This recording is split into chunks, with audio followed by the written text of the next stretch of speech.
Imagine a night so still it feels like the world's holding its breath, where the air hangs heavy with the scent of damp earth and the promise of solitude. Outside, Boise, Idaho, a lonely stretch of State Highway 21 winds through the shadows of pine-draped hills, its asphalt slick from a recent drizzle, reflecting the faint glow of distant streetlights like scattered stars fallen to earth. It's just past 11 p.m., the hour when the road belongs to the solitary, the late travelers, yearning for the comfort of home after a long day. Major General Lorraine Carter guides her sleek charcoal-gray SUV through the darkness, her 45-year-old hands steady on the wheel, her fingers tracing a soft rhythm against the leather grip, syncing with the low hum of a soulful jazz tune spilling from the speakers. She's not in uniform tonight, just a simple olive-green sweater and faded jeans.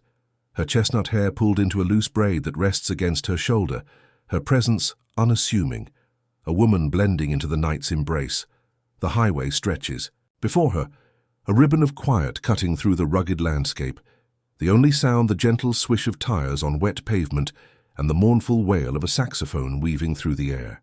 Lorraine's been driving for nearly 2 hours, her eyes tracing the familiar curves of the road, her mind drifting between the melody's bittersweet notes and the thought of her quiet house waiting just beyond the next rise.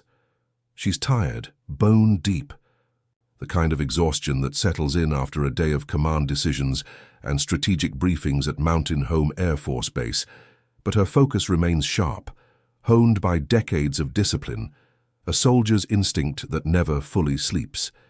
The night feels like a gift, a rare moment of solitude after years of leading troops through chaos, and she savors it, letting the music wash over her like a balm. Then, a flash ignites the stillness. Red and blue lights burst into her rear view, mirror sharp and relentless, slicing through the dark like a siren's cry. Lorraine's stomach tightens, a knot forming not from fear she's faced firefights and foreign threats with steady hands, but from a weary recognition, a pang as old as memory itself. It's the sigh she lets out, soft and heavy, the kind black. Folks know too well a quiet exhale when history taps you on the shoulder and whispers, "Not again." She flicks on her blinker, the amber glow a small surrender to protocol, and eases the SUV onto the gravel shoulder, the crunch beneath her tires a jagged counterpoint to the jazz fading into silence. She shifts into park, her breath steadying, and rests her hands at 10 and 2 on the wheel, visible, deliberate, a ritual etched into her soul not by choice but by necessity, a lesson taught by her parents, reinforced by a world that too often sees her skin before her stars.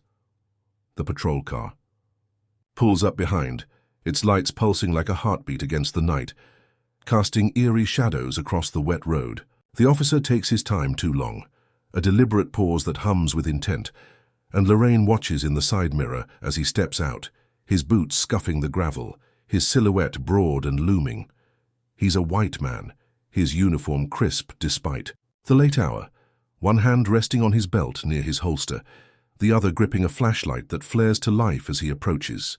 The beam cuts through the dark, a harsh spotlight sweeping her SUV, and she catches the glint of his badge, Officer Derek Rollins. His stride is heavy, purposeful, a man who carries authority like a club, expecting the world to bend beneath it.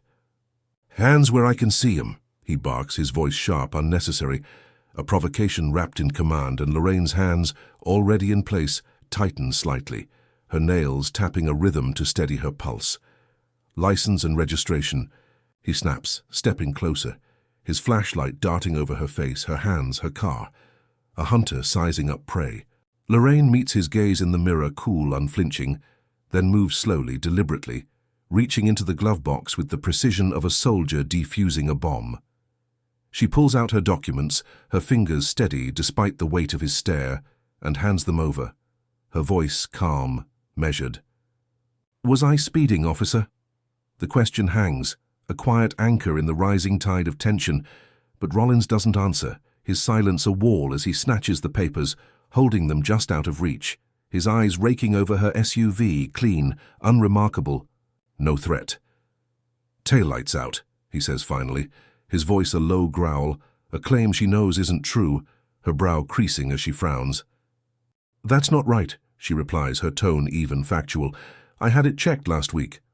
Rollins steps back, his smirk twitching into place, his flashlight flicking to her face again, blinding her for a moment. You arguing with me? The words drip with menace, a dare she feels in her gut. And the air shifts thick, electric, a standoff brewing on this lonely stretch of road. Lorraine's breath steadies, her training a shield against the storm she senses rising. Her resolve. A quiet fire he can't see. She's faced worse than this war zone's command rooms, the weight of lives in her hands, but here in the night's embrace, it's her skin he's judging, not her stars, and that's a battle she's fought too long to lose. Feel the night turn. Brittle, a fragile stillness shattering under the weight of a man's unchecked arrogance and a woman's unyielding steel. On the gravel shoulder of Highway 21 outside Boise, Idaho, Lorraine Carter stands beside her charcoal-gray SUV, the wet asphalt gleaming beneath her sneakers, the cool air biting through her olive-green sweater. The red and blue lights of Officer Derek Rollins' patrol car pulse like a warning, casting jagged shadows across her face, her chestnut braid resting against her shoulder as she faces him 42 years of grit and grace against his smug certainty. The jazz has faded, the silence now a canvas for the tension crackling between them, her document still clutched in his hand, his flashlight a harsh beam that dances over her with a predator's curiosity. Taillights out, he'd said, a lie she'd called out, and now his smirk twists, his hazel eyes narrowing as he steps closer, his boots crunching with a deliberate menace. You arguing with me?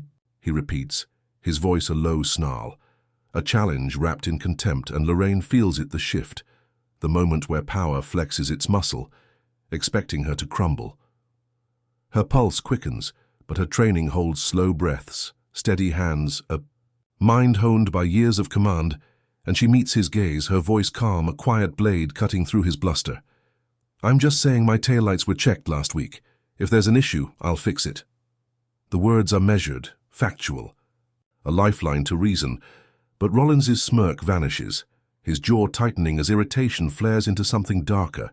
Step out of the vehicle, he snaps, his tone a whip cracking through the night, his hand hovering near his gun, a threat unspoken but palpable. Lorraine exhales, slow and sharp, her eyes darting to the empty road. No cars, no headlights, just the pines whispering in the distance, a silent jury to this unfolding drama. Mind telling me why, she asks, her voice steady, a question rooted in rights she knows too well, a soldier's clarity piercing the haze of his authority. Rollins's smirk returns thin and cold, his head tilting as he steps closer. Because I said so, he replies. His words a gauntlet thrown, a dare she feels in her bones, and the air thickens, a standoff teetering on the edge of something raw. She unbuckles her seatbelt, her fingers deliberate, her gaze locked on his, and pushes the door open, stepping onto the gravel with a grace that belies the storm brewing within. She's not here to fight, not yet, but she won't be bullied. Her posture relaxed but measured, a soldier's poise he can't read. Rollins steps back, his boots scuffing, his flashlight sweeping her from head to toe, jeans, sweater, no flash, no fear, and she feels it, the weight of his judgment. A sizing up that's not about her car but her, a calculation of how far he can push before she breaks. You got any weapons on you? He asks, his voice a growl, his hand still near his holster. She turns slightly, showing both sides of her body, her tone even. No, officer. I'm active duty. My weapons are secured on base. His smirk widens, a sneer breaking through. Oh, so now you're military. What, a mechanic? The jab lands, a cheap shot at her worth, and Lorraine's jaw tightens, but her face stays composed, her silence a shield against his bait. She's faced worse warlords, generals, the Pentagon's politics, and this man, with his flashlight and his sneer, won't shake her. He circles her SUV, tapping the tinted windows with his flashlight, his boots crunching as he hunts for a flaw, a reason to escalate. Got anything in there I should know about? He demands, returning to her, his eyes glinting with suspicion. No, officer, she replies, her voice steady, unshaken.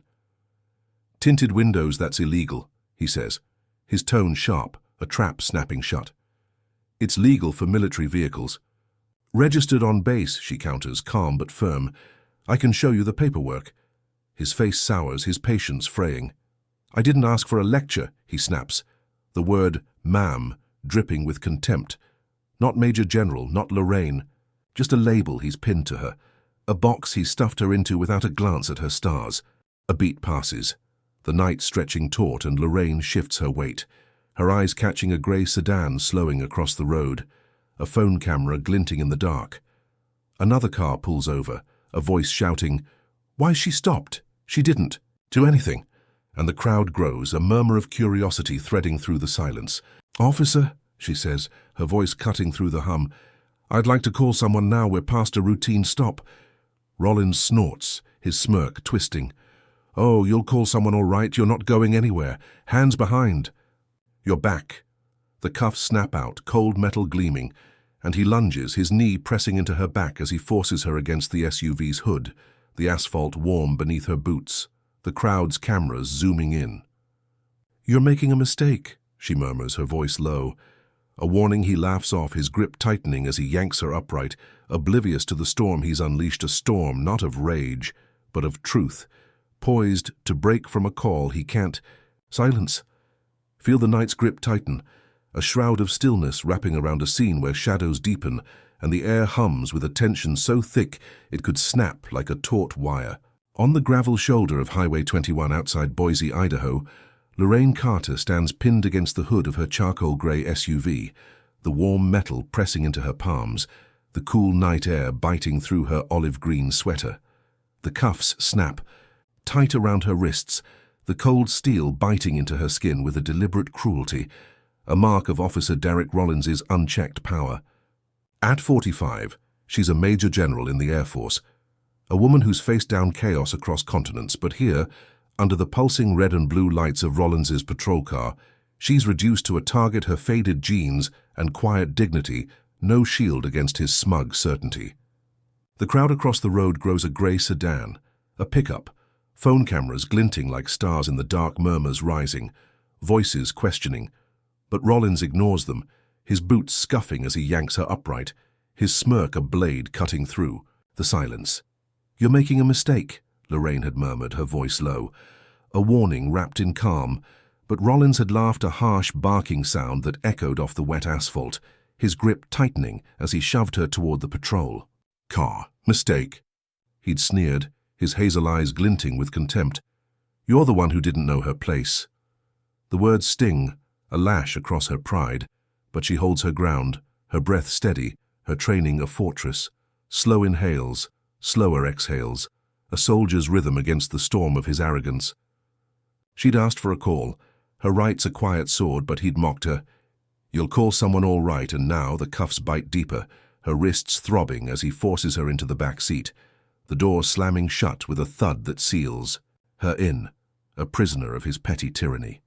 The hard plastic seat digs into her back, the interior a stark cage-scratched panels, a faint whiff of disinfectant, the partition a scratched barrier between her and Rollins's smug silhouette. She sits still, her chestnut braid falling over her shoulder, her dark eyes tracing the faint reflection in the glass, her face composed, unbowed, a soldier's resolve etched in every line. The patrol car lurches forward, tires crunching gravel. As it pulls back onto the highway, the lights flashing a warning to the night, and Rollins's voice breaks the silence, thick with triumph. "Most folks just shut up when I tell them to get out," he says, his smirk audible, his hands loose on the wheel. Lorraine's jaw tightens, her wrists burning, but her reply is sharp, controlled. "And most officers don't cuff people for asking why." He laughs again, a sound that grates like sandpaper, shaking his head. "You think you're somebody, huh?" Her lips curve, a faint, defiant smile breaking through the ache. "I don't think I know," she says, her voice a quiet thunder, a truth he can't unhear. The words catch him, a hitch in his rhythm, his knuckles whitening as irritation flares. "Military, right?"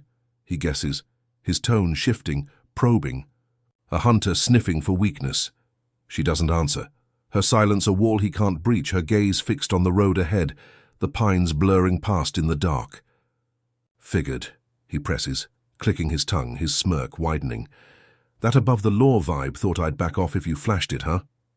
She lets him ramble, his words a rope tightening around his own neck, his blindness a noose. He doesn't see. Shame, he muses. Could have skipped this if you'd played nice.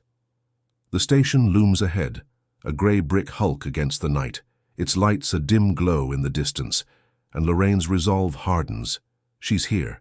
Caged for now, but unbroken. A reckoning brewing he can't fathom. He pulls into a reserved spot, kills the engine and turns to her through the partition, his smirk a twisted crown. "Gotta say, I love when they make it easy," he mutters, stepping out, his boots a heavy tattoo on the pavement. The door swings open and he grabs her arm, yanking her out with a force that jars her wrists. The pain a sharp jolt she swallows without a flinch. She keeps her head high, her step steady as he marches her inside past a bored desk sergeant sipping coffee, into a holding area that reeks of disinfectant and despair, a metal bench, a steel door to the cells, a flickering bulb casting jagged shadows. He uncuffs her just long enough for booking fingerprints, mugshot, the routine a blur of indifference from the officers behind the desk, their eyes barely lifting, their silence a shield for men like Rollins to thrive. He grabs her wrist, again leading her to a cell, his grip bruising as he shoves her inside. "You think you're smart, huh?" he mutters, his breath close, his voice a sneer. Lorraine steadies herself, her gaze piercing through the bars. "I don't have to think," she replies, her tone low, cutting, a truth that burrows under his skin. His grip tightens, his smirk faltering, but he recovers fast, tapping the bars with a mocking flourish. "Enjoy your stay," he says, turning away, the lock clicking shut with a metallic snap. She sinks onto the bench, the cold steel biting through her jeans, her wrists throbbing. But her spirit soars a soldier's fire, unquenched, a storm he's too blind to see gathering on the horizon.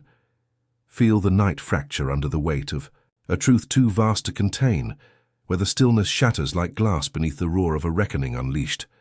Inside the holding cell of the Boise police station, Lorraine Carter sits on a cold metal bench, her 45-year-old frame a portrait of resilience, her olive-green sweater a quiet banner against the chill seeping through the concrete walls. The cuffs have left angry red marks on her wrists, a dull ache pulsing beneath her skin. But her dark eyes gleam with a clarity that cuts through the cell's dim flicker, a soldier's resolve, a general's command, unbowed by the night's indignity. The station hums beyond the bar's officers' low chatter, the clink of a coffee mug, the shuffle of boots a world she's apart from, yet tethered to by Derek Rollins's smug mistake, his taunts still echoing. "No one's coming. For you tonight." Her faint smile lingers, a quiet defiance born from certainty, a spark he can't snuff. The cell is a stark prison-chipped walls, a single bulb casting jagged shadows, the air thick with the stale scent of sweat and despair, but Lorraine's mind is a fortress, her training a shield. She shifts, the bench creaking, her chestnut braid falling over her shoulder, as she traces the bars with her gaze, her breath steady, a rhythm honed through decades of Air Force discipline. She'd faced him down on that highway shoulder, his flashlight blinding, his cuffs biting, his "you think you're somebody" a lash she'd met with "I know," and now here, the cuffs are off, but the fight's not over. She'd asked for a call. Her right's a quiet sword, and his mocking, "You'll call someone all right," rings hollow. A promise he's about to see broken by a power he can't fathom. Footsteps echo down the hall, heavy, deliberate, a cadence she knows before his shadow falls across the bars. Rollins looms, his broad frame filling the doorway, arms crossed, that smirk still plastered on his face like a badge of victory. "Comfy?" he asks, his voice a low taunt, his hazel eyes glinting with a mix of amusement and malice. Lorraine doesn't flinch, her silence a wall he can't climb, her gaze steady as he leans closer, his boots scuffing the floor. "You know," he drawls, tilting his head, "if you'd just played along, you wouldn't be here."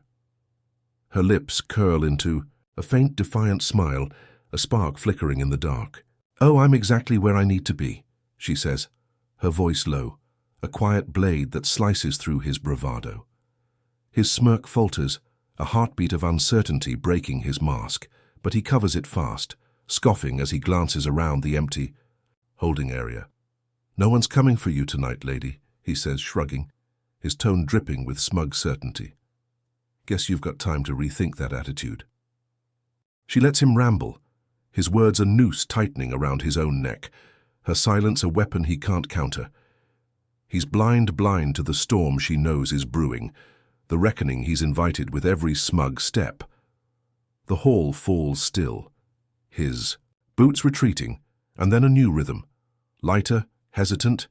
A younger officer, late 20s, steps into view, his uniform crisp, a clipboard trembling in his hands. Sergeant, he says, his voice a thread of unease cutting through the quiet. Rollins turns, frowning, irritation flashing. What? The officer shifts, glancing at Lorraine, then back. There's a call you need to see this. Rollins mutters something sharp, throwing Lorraine a final glare before stomping off, his heavy tread a fading echo. She leans back, her ears catching. The hushed exchange down the hall fragments of lawyer, higher up was why's she here? And her smile fades into a steely resolve, the tide turning slow but sure. He storms back, his face a thundercloud, fists clenched, his smirk gone, replaced by a raw, unmasked fury that twists his features into something desperate. What the hell did you do?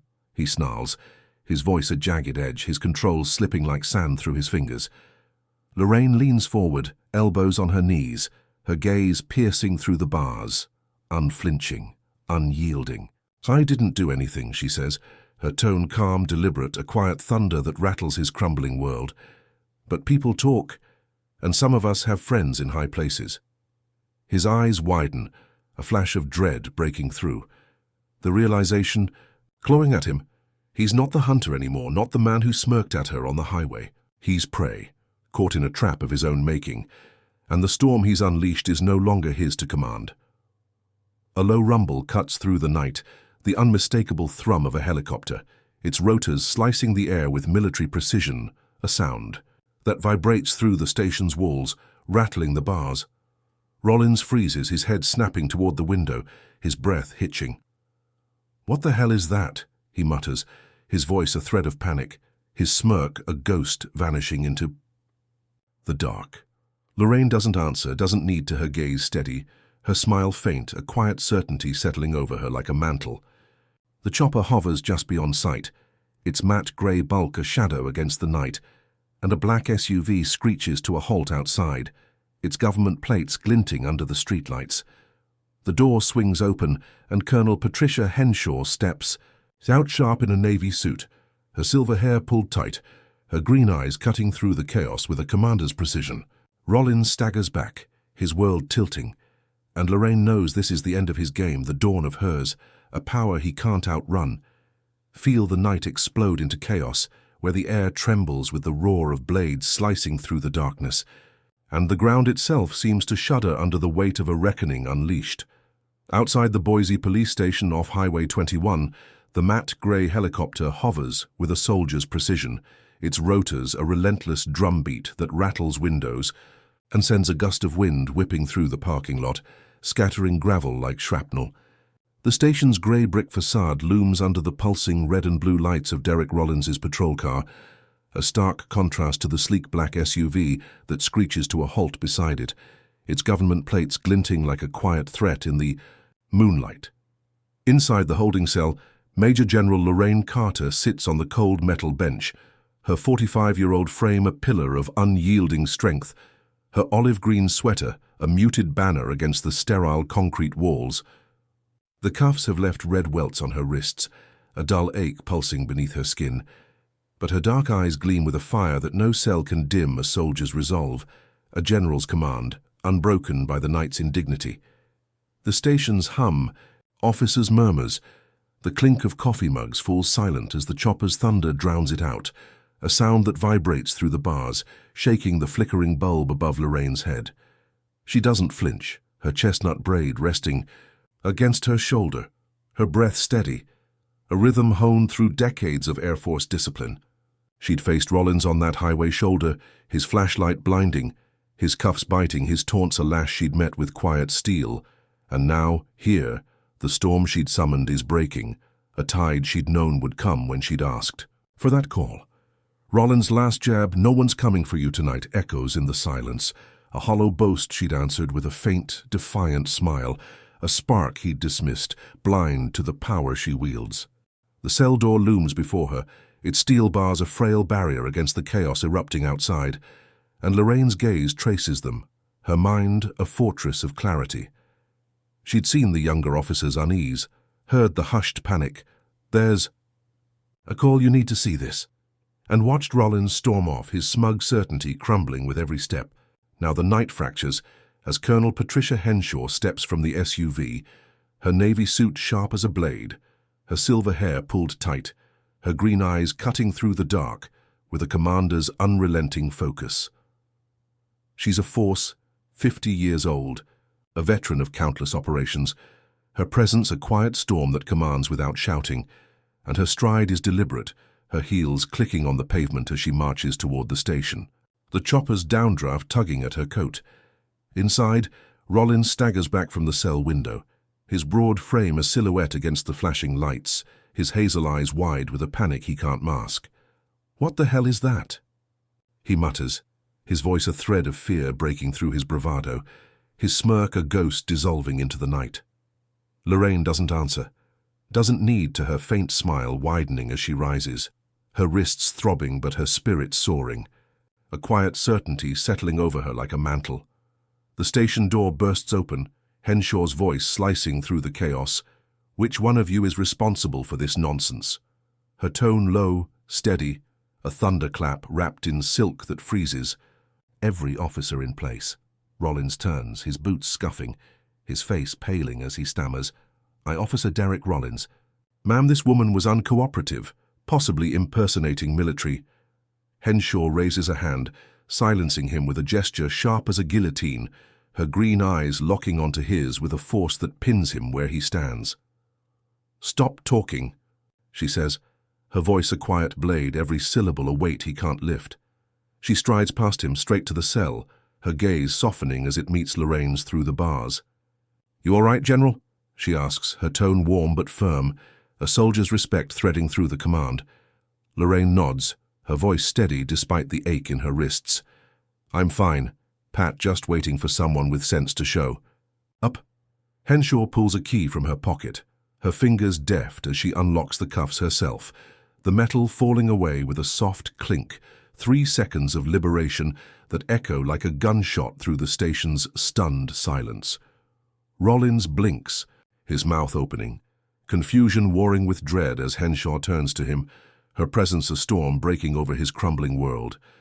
"You detained a 3-star general without verifying her identity," she says, her voice low, cutting.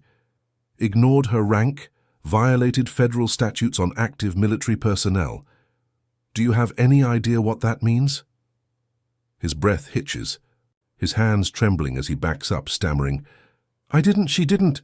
"Every word you say digs your hole deeper," Henshaw snaps, her gaze unyielding, and Rollins freezes, his smugness a ruin he can't salvage. Across the road, a crowd has gathered, phones flashing, a pickup's dashcam rolling, a drone humming overhead, and Lorraine steps free, rolling her shoulders, her wrists red and sore but her spine unbroken, her calm a thunder he can't silence.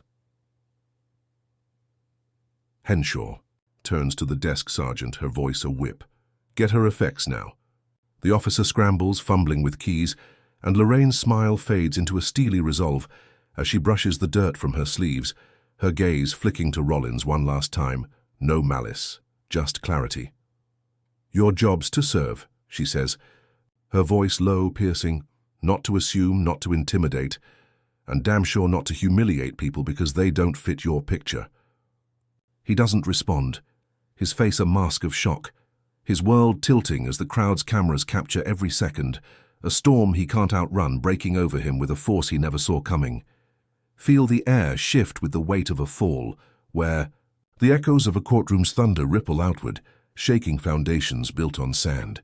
Inside the Boise police station's internal affairs office, Derek Rollins sits stiffly at a conference table, his 42-year-old frame rigid in his uniform, his hands clasped tight to still the nervous tremor running through them. The room is cold, sterile, its white walls glaring under fluorescent lights, a single thick folder lying unopened before him, time-stamped footage, screenshots, statements piling up like a jury's verdict. Across from him, Deputy Chief Harold Vance leans back in his chair, his weathered face unreadable, his grey eyes fixed on Rollins with a quiet intensity that cuts deeper than any shout. 5 minutes of silence stretch between them, a suffocating void, and Rollins's knee bounces beneath the table, his breath shallow as the weight of his ruin presses down. "Do you know who Major General Lorraine Carter is?" Vance finally asks, his voice low, deliberate, a question that lands like a hammer on glass. Rollins swallows, his throat dry, the name a weight he's carried since the night spiraled out. Of control repeated in headlines, whispered in break rooms, shouted by protesters outside. "Yeah," he says, his voice tight. "I know now." Vance raises an eyebrow, his fingers tapping the table in a slow, rhythmic pulse. "You didn't when you cuffed her." Rollins shifts, his gaze dropping to his hands, his knuckles whitening. "She didn't give her full name, just said she was active duty. People lie about that all the time, Marines, senators, hell. One guy said he was a rock star's cousin." Vance doesn't laugh, his silence a blade, and Rollins's words falter, a defense crumbling under its own weight. "Did she resist?" Vance asks, his tone flat, piercing. "No," Rollins mutters. "Insult you?" "No." "Threaten you?" "No." The questions pile up, each one a brick sealing his fate, and Vance leans forward, his voice a quiet storm. "Then what made you escalate it?"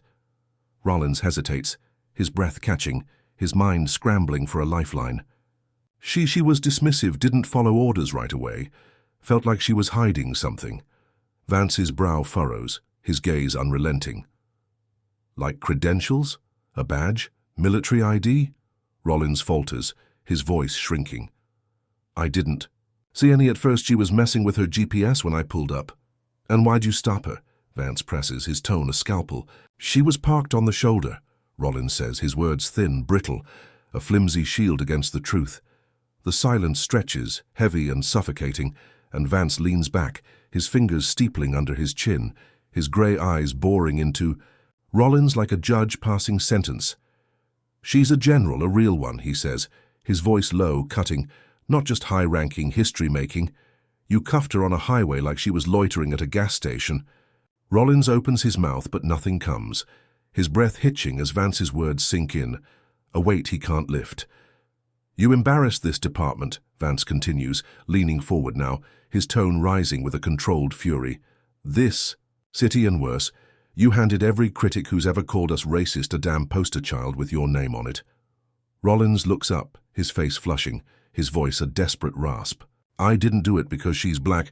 "But she is black," Vance snaps, his voice a whip cracking through the room. "And you did do it, whether you admit why or not. Everyone else gets to connect the dots, and right now they're drawing a straight line."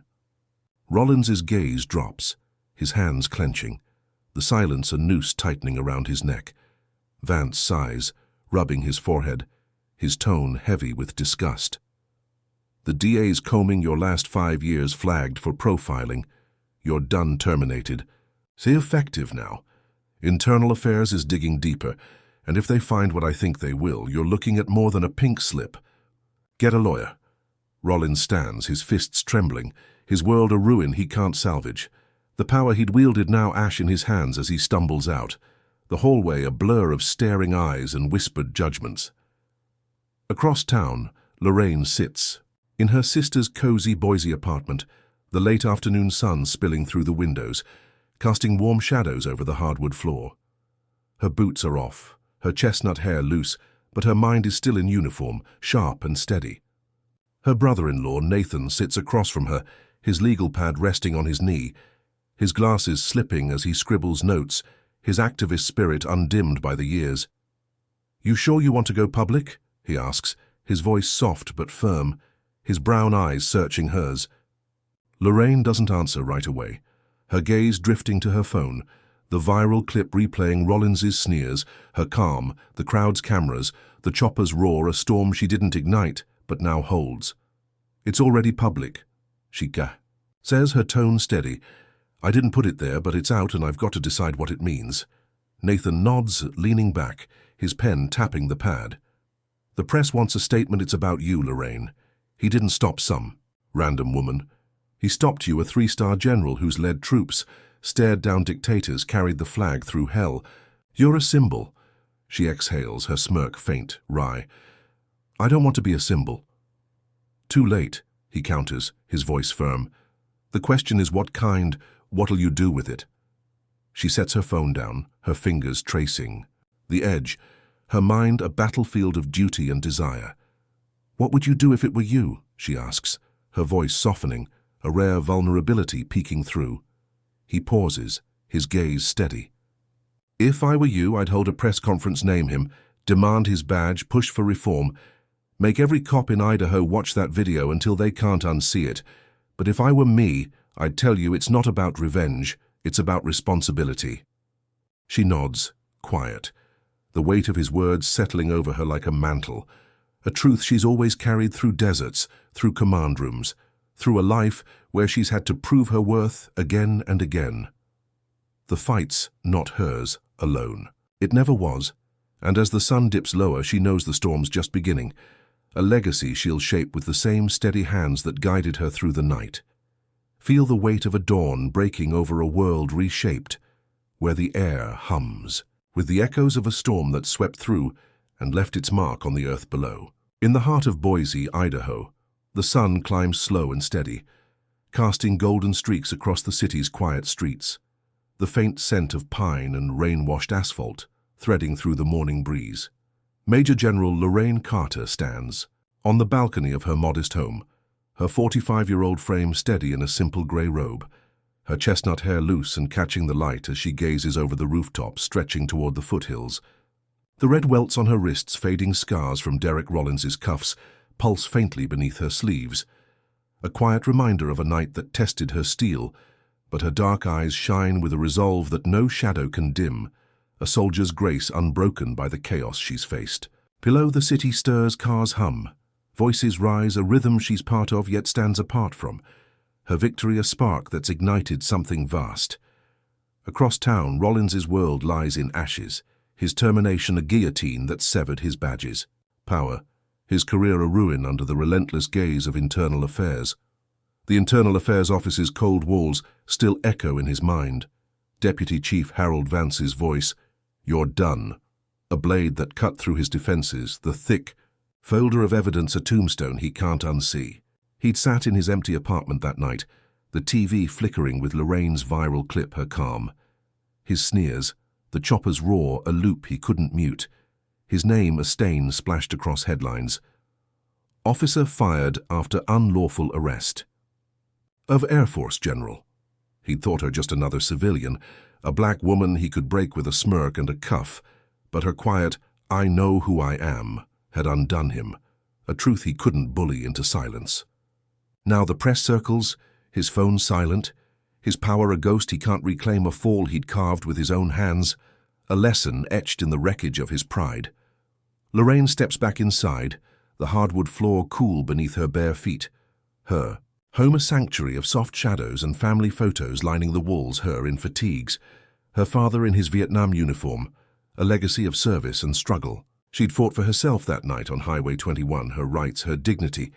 But it's for them too, for every soul who's faced a badge-turned-weapon, a world that sees skin before stars. Her phone buzzes on the coffee table, Colonel Patricia Henshaw. Press requests briefing re national awareness. You ready? Lorraine exhales, her smirk faint, wry as she locks the screen, her mind a battlefield of duty and choice. She'd spoken at the Air Force's Regional Command Center yesterday, her voice steady before a sea of cameras. No notes, no fanfare. I've served this country for 28 years, led troops, faced enemies, buried friends. Last week, I stood on a highway with my face against my car, not as a threat, but because someone saw my skin and ignored my stars. The room had held its breath, her words a quiet thunder. I don't beg for justice, I expect it, for me, and for every soul who doesn't wear a uniform or have a camera nearby. The speech echoes now, a viral wave crashing across screens. General Carter demands accountability, protesters chanting her name outside precincts, signs reading, "She defends us, who defends her?"